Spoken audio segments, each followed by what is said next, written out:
अब इंडिगो की चर्चा करते हैं। एयरलाइंस कंपनी इंडिगो की सेवा में कुछ सुधार जरूर हुआ, लेकिन उड़ानों के रद्द होने का सिलसिला अब भी थमा नहीं है। कंपनी ने बताया कि 21 नवंबर से 7 दिसंबर के दौरान उड़ानें रद्द होने की वजह से उसे यात्रियों को 827 करोड़ रुपए रिफंड करना पड़ा है। इंडिगो के इस संकट की वजह से यात्रियों के साथ साथ उनके निवेशकों पर भी बड़ी मार पड़ी है।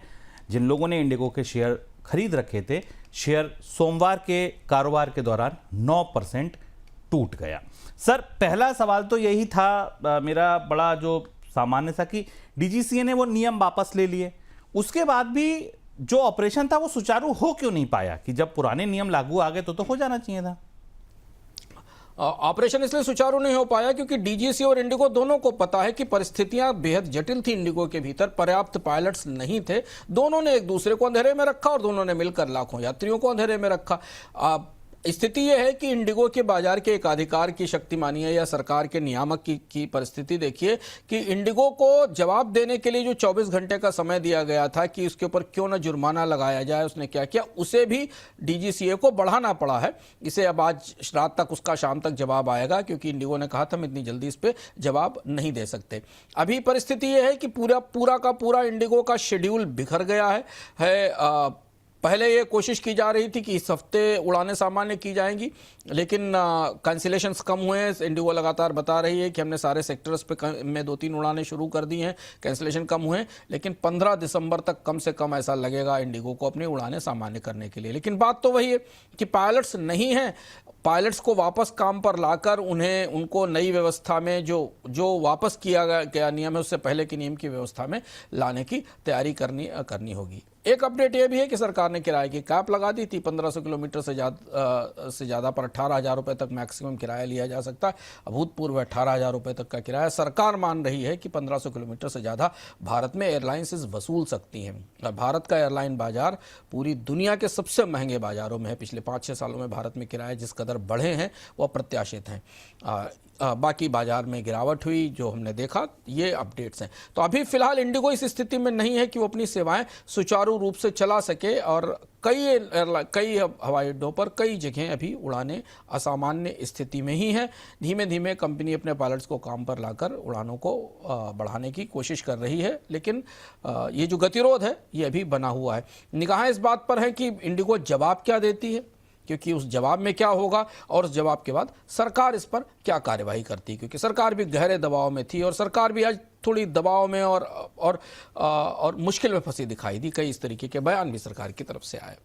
सर, एक चीज़ ये है कि ठीक है, आप कुछ भी जवाब दीजिए, आप कोई भी सरकार का आपसे शो कॉज नोटिस मांगा है, आप उसमें कुछ भी जवाब में लिख दीजिए, लेकिन जो दिक्कत यात्रियों को हुई सबके सामने है, जो यातायात प्रभावित हुआ सबके सामने है, जिसका जो जैसा नुकसान हुआ अप्रत्यक्ष रूप से वो भी आप समझ सकते हैं।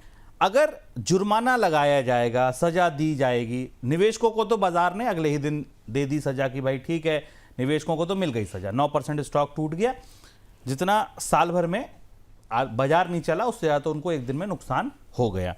क्या आपको लगता है कि क्या विकल्प डीजीसीए के पास हैं, सरकार के पास हैं कि वो सजा दे सके? और दूसरा एक बड़ी इंपॉर्टेंट चीज़ कि सरकार ने वाकई इस क्राइसिस से सीखा क्या? निवेशकों पर हम बाद में आएंगे और सवाल जरूर तय कर देखेंगे कि निवेशक कैसे इसको समझें, इन्वेस्टर्स कैसे समझें। भारतीय निवेशकों के लिए बहुत बड़ा आईना है भारतीय अर्थव्यवस्था का। डीजीसीए के पास लिमिटेड विकल्प हैं। डीजीसीए जुर्माना लगा सकती है, 30 लाख, 50 लाख, 1 करोड़, 2 करोड़ का जुर्माना लगा सकती है, और भी बड़ा जुर्माना लगाया जा सकता है, लेकिन नियमों के तहत बहुत बड़ा जुर्माना नहीं लगाया जा सकता। दूसरी ये कि इंडिगो के रूट और स्लॉट में कटौती की जा सकती है। 10 से 15% फ्लाइट कम करने को कहा जा सकता है, और कहा जा सकता है कि उन सेक्टर्स पर बाकी एयरलाइंसेस को फ्लाइट चलाने दिया जाए। और यही वो विशेष साइकिल है, यही वो दुष्चक्र है, यही वो मार्केट का कंसंट्रेशन है कि अगर इंडिगो की 10 से 15% फ्लाइट कट की गई तो बाजार में और ज़्यादा स्टॉक गिरेगा, कंपनी क्राइसिस में और संकट में दिखाई देगी।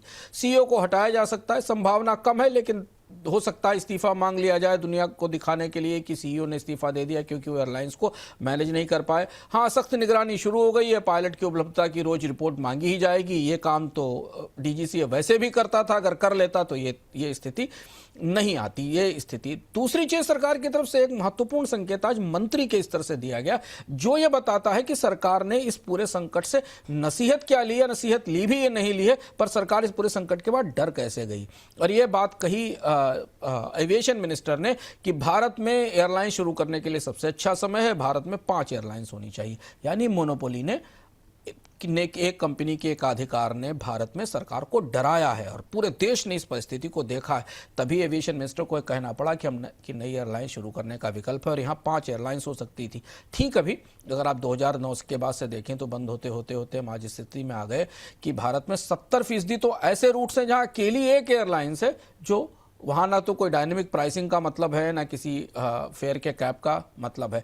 तो सरकार को कहीं ना कहीं महसूस करना पड़ रहा है कि हमने बाजार में डुओपोलीज खड़ी कर दी है और वो अब हमारे लिए बड़ी समस्या, बड़ी चुनौती बन रही है। क्या नीति बदलेगी, क्या सरकार कोई पॉलिसी लाएगी, क्या मिनिमम ऑपरेटर्स की कैपिंग लगाएगी, ये सारे सवाल तो बहस में अब आना शुरू होंगे। तो नसीहत, पहली नसीहत ये है, और दूसरा ये कि डीजीसीए रेगुलेटर के तौर पर इंडिगो के साथ जो सख्ती कर पाएगा वो करेगा। चलिए, टैरिफ की वजह से अमेरिकी करेंसी डॉलर में बढ़ी अस्थिरता के कारण एशिया के बोरोअर्स ने यूरोप का रुख किया, यूरो में कर्ज लेना शुरू किया है। जो हम विदेश से कर्ज लेते हैं उसमें यूरो की हिस्सेदारी बढ़ गई है। एशिया पैसिफिक के ऑफशोर बॉन्ड में यूरो की हिस्सेदारी बढ़कर 23% हो गई है। यह अब तक का रिकॉर्ड स्तर है। एक साल पहले ये हिस्सेदारी 6% हुआ करती थी। आसानी से आप ऐसे समझिए कि जब एशिया पैसिफिक कंट्रीज कर्ज लेने जाते थे तो पहले अमेरिका में ज़्यादा कर्ज लेते थे, अब यूरोप से ज़्यादा ले रहे हैं। सर, कैसे समझें इस ट्रेंड को, क्या असर होंगे इसके? इस पे आने से पहले इंडिगो पे 2 चीजें और रह जाती हैं, क्योंकि दर्शक काफी इस चीज को गहराई से समझ रहे हैं। तो 2 बिंदु और इंडिगो के हम डिस्कस कर लें, फिर हम यूरो बेस्ड बोरोइंग पर आते हैं। एक सवाल रह जाता है, इंडिगो के पास क्या विकल्प हैं? आखिर इंडिगो क्या कर सकती है ऐसी परिस्थिति में कंपनी के तौर पर? इंडिगो रोज शेड्यूल कम कर सकती है, रोज 2300 से घटाकर 1500-1600 फ्लाइट्स के लेवल पर ला सकती है। 2-3 हफ्ते तक ऐसी स्थिति रहेगी ताकि पायलटों को रोका जा सके, आराम किया जा सके। विदेश से एयरलाइन या क्रू किराए पर ले सकती है, मुश्किल है, आसानी से मिलते नहीं क्रू, लंबा समय लगेगा। और ग्राहकों की रीशेड्यूलिंग फ्री में कर सकती है जनवरी तक के लिए, जो लंबे समय के लिए रुकना चाहते हैं। कंपनी का नुकसान समझना जरूरी, क्योंकि स्टॉक मार्केट में आज बाजार में काफी असर हुआ। करीब 200 करोड़ के आसपास का तो सीधा खर्च कंपनी पर आया, रिफंड करने पड़े, बाकी चीज़ें जो नुकसान हुआ है। इसके अलावा दिसंबर का जो सीज़न था जिसमें सबसे ज़्यादा ट्रैवल होता था, वहाँ काफ़ी नुकसान कंपनी को होगा। 10,000 करोड़ की मार्केट वैल्यू गायब हो गई। जितने भी ब्रोकरेज हैं वो मान रहे हैं कि 2027-28 में कंपनी का कमाई अनुमान कम से कम 20% गिरेगा। ज़्यादा पायलट रखने से तनख्वाह का बिल बढ़ेगा। पैसा खत्म होने का डर नहीं है, कंपनी क्राइसिस में नहीं है। 15 से 20,000 करोड़ के कैश पर बैठी हुई कंपनी है, लेकिन ब्रांड पे सबसे बुरा असर पड़ा है। और अगर डीजीसीए ने स्लॉट कैंसिल कर दिए तो कंपनी की वित्तीय स्थिति पर और ज्यादा खराब असर पड़ेगा। निवेशकों के लिए नसीहत यह कि भारतीय निवेशक जो मानकर चलते हैं कि बाजार में जिन कंपनियों का एकाधिकार है, जिनके पास 60 से 70% हिस्सा है, उनके पी बाजार में सबसे अच्छे होते हैं और उनमें बहुत अच्छा निवेश किया जा सकता है। एक बार संभल कर जरा सा देखिए इस घटनाक्रम को कि बाजार में एकाधिकार तो अच्छे हैं, लेकिन कंपनियां जब चूकती हैं, संकट में फंसती हैं, तो शेयर बाजार में उनकी क्या गति बनती है।